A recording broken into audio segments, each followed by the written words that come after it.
Oke, satu waktu saya tanam pohon di Pekanbaru bersama dengan Pak Sigit Kapolri.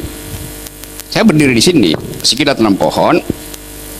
Terus Pak Sigit bilang, "Pak Rocky kasih pidato dong." Jadi saya ambil mic itu, Pak Sigit di belakang saya. Lalu orang viralkan, "Rocky Gerung sudah dibeli oleh polisi." Jelas-jelas Pak Sigit di belakang saya yang beli Pak Sigit. Jadi Anda bayangkan persepsi publik itu. Kalau tanya, ya saya bukan advokat, but I'm playing devil's advocate thing. Bahasa Latinnya, advocatus diaboli. Advokat yang disewa oleh iblis untuk mempertanyakan kebenaran dari advokat yang ada organisasinya kayak kamu.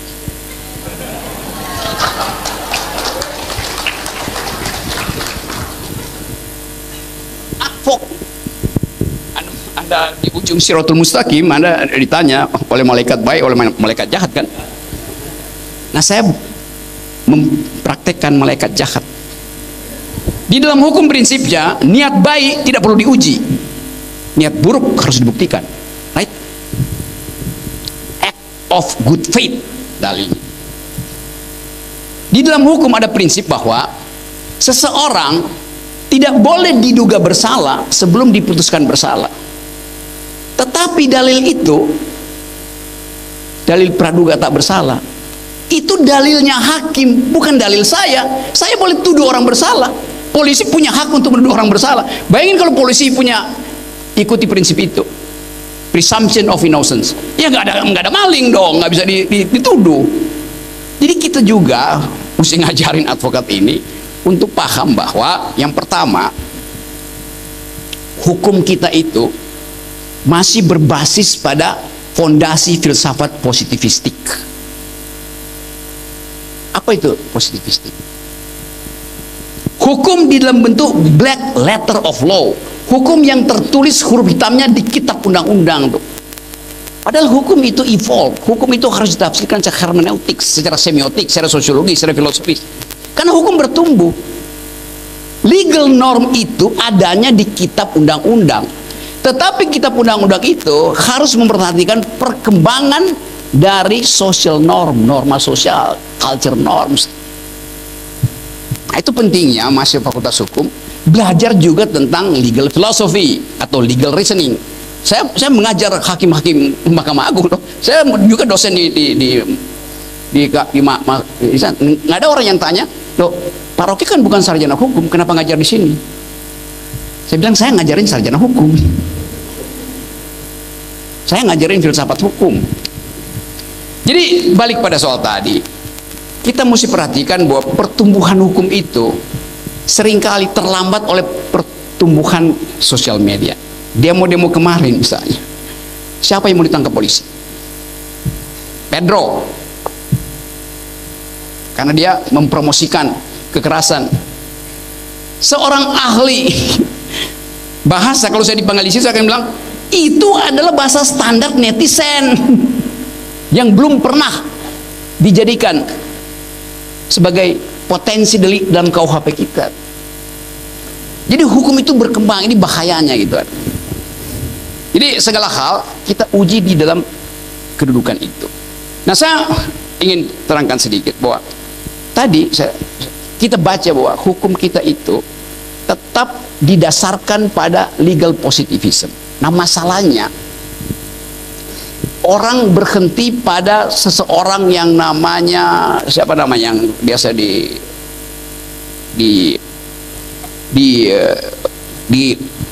direferensikan kalau kita bicara tentang positivisme legal. Apa namanya? Kelsen. Nama lengkapnya adalah Kelsenian kind of legal reasoning. Siapa namanya Kelsen itu ya? Hans Kelsen. Coba Anda Pak, saya terangkan banyak kekacauan cara berpikir itu. Buku yang ditulis oleh Hans Kelsen, judulnya adalah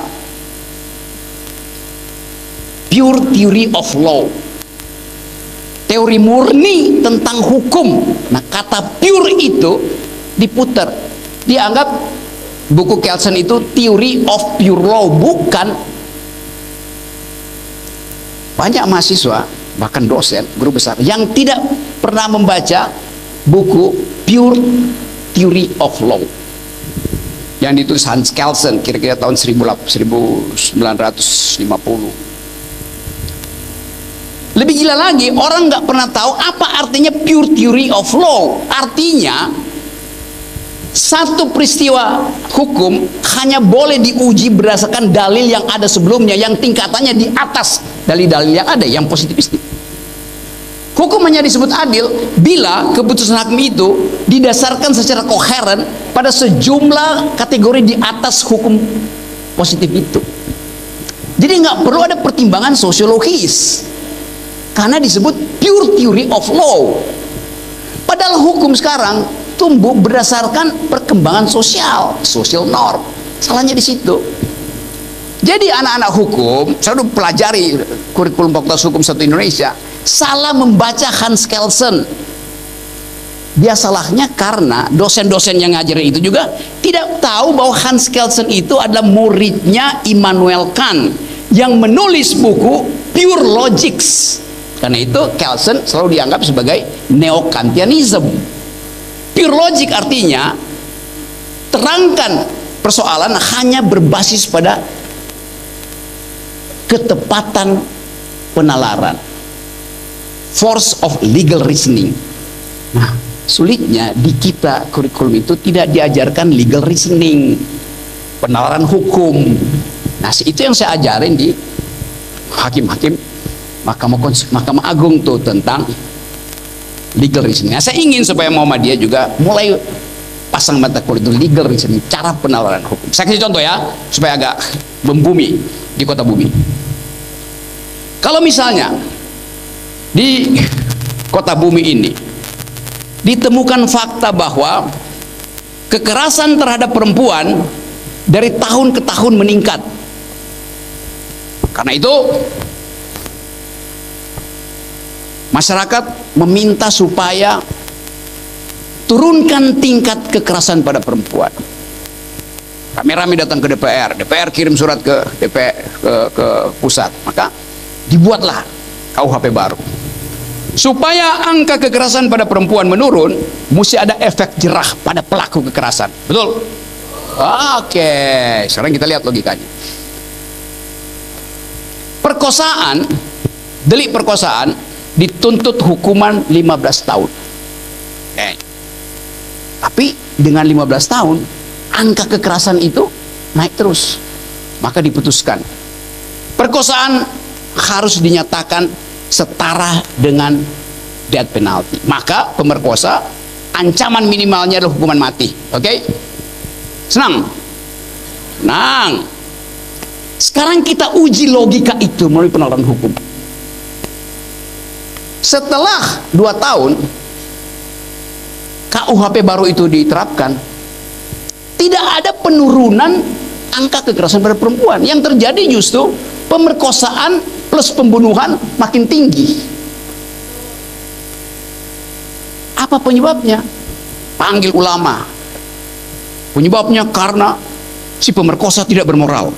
Astaga. Kalau dia bermoral dari awal dia nggak akan memperkosa.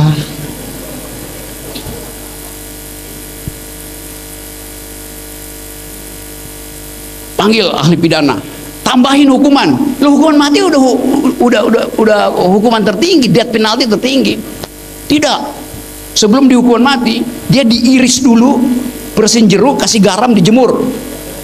Persis seperti yang dilakukan di Prancis, Festival of Torture. Padahal menyelesaikan simpel betul. Seorang pelaku kejahatan, dia akan berpikir sebagai homo economicus, berpikir efisien. Perkosa kali seseorang di sini, saya akan berpikir, kalau saya memperkosa dia, hukumannya bukan lagi 15 tahun, hukuman mati. Oke? Oleh karena itu lebih efisien saya perkosa kalian sekaligus saya bunuh. Insentifnya apa? Kalau Anda saya perkosa, Anda bisa menjadi saksi korban. Kalau Anda saya bunuh, sangat mungkin kesaksian hilang. Jadi lebih efisien memperkosa dan sekaligus membunuh, itu maksudnya. Jahat di dalam moral, tapi efisien dalam penalaran si penjahat. Itu maksudnya. Nah, teori hukum itu namanya the economic analysis of law. Hukum dipelajari berdasarkan motif berpikir ekonomi si penjahat. Penjahat itu seorang yang rasional. Daripada kena hukuman mati, memperkosa, mending sekalian gue bunuh. Gak bermoral. Bukan tidak ada urusan moral di situ. Karena dari awal dia memilih secara rasional. Jadi banyak hukum yang gagal karena tidak memakai tadi legal reasoning. Sekarang upaya rampas aset, miskinkan koruptor, bagus. Perampasan aset yang dituntut tadi oleh 17+8. Masih oke, perampasan bagus idenya. Pertanyaan filosofinya, who guards the guardian? Siapa yang mengawasi para pengawas? Asetnya dirampas, nggak masuk ke negara, masuk ke ketua partai, masuk ke oknum. Karena tadi infrastruktur demokrasi belum lengkap. Semua orang akan berebut merampas aset, tapi bukan untuk dikembalikan pada negara, untuk si perampas sendiri. Jadi dirampas bukan untuk kesejahteraan, tapi untuk kepentingan ini. Nah, itu maksud saya tadi. Teman-teman mahasiswa, dalilkan itu. Anda bilang rampas aset, Anda harus baca secara lengkap dalil perampasan aset di dalam situasi demokrasinya dikendalikan oleh politisi-politisi copet. Percuma hasilnya. Jadi harus bersamaan. Kami ingin aset dirampas, tapi kembalikan pada Muhammadiyah, gitu misalnya.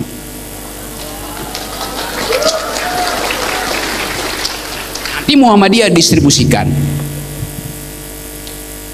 Oleh karena itu Muhammadiyah akan mengelola aset itu. Aset tambang Bahlil saya balikin. Itu maksudnya yang saya terangin tadi itu. Supaya tadi mahasiswa melakukan otokritisism. Nah, itu tadi yang salah tuh. Itu namanya otokritik mahasiswa. Wah, kami tahu tapi masih ada bahaya. Maka kami akan deal dengan jurnalis. Kami perbaiki argumen kami ya. Dari 17+8 tuntutan itu tentang perampasan aset, kami perbaiki argumennya. Fair. Ada seminar di sini. Kota Bumi akan jadi pusat perhatian. Dari Kota Bumi kita akan selamatkan bumi ini dari para koruptor. Jadi begitu cara berpikir. Razan, makasih.